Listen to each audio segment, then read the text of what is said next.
Your list of things that you follow. Baseball and football. Let's talk about, because you're following them as closely as anybody. The Colorado Rockies, not the way you did before, but this is an exciting start for a team. They haven't had a start like this since 2001, I think. Yeah, but never had won 3 straight on the road to begin a season where they would return undefeated. Last year I was in Miami and they blew a couple games, and it's just, when you know this, Woody, when they've lost so many years, it's same old Rockies. That first couple weeks of a season can really set a tone. These games take on abnormal importance. They are 1 of 162, but the city, if you win the season opener, it feels differently. If you win your home opener, it feels differently. And a couple years ago, they started out 10-3 under Walt. And I bring that up only because it allowed them to contend up until the All-Star break and a little after. I mean, you get off to an awful start, it is really like they say in golf, as you know, you can't win it on the first day of the tournament, but you can certainly lose it.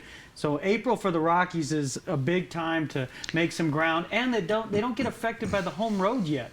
It's only by the end of April you start seeing the road numbers nosedive because they've then been at altitude for 10, 12 days. Right now, it was like, they're hitting on the road. Well, they haven't been at home. Yeah. The road feels normal right now. They did this 2 years ago. Again, they won 2 of 3 from Milwaukee and would have swept that game if not how about this? You and I are solutions-oriented kind of guys. Yes. I just read about a minor league team that's going on a 55-game road trip. Did you read about that? I heard about that. Would it be that might be the solution to all the problems, is the Rockies start by playing 55 games on the road, go to every city, twice to all the division places, come home and play 55 games on the road. I had someone tweet that, and I thought it was fascinating. Play 81 to start the season on the road and finish with 81 at home.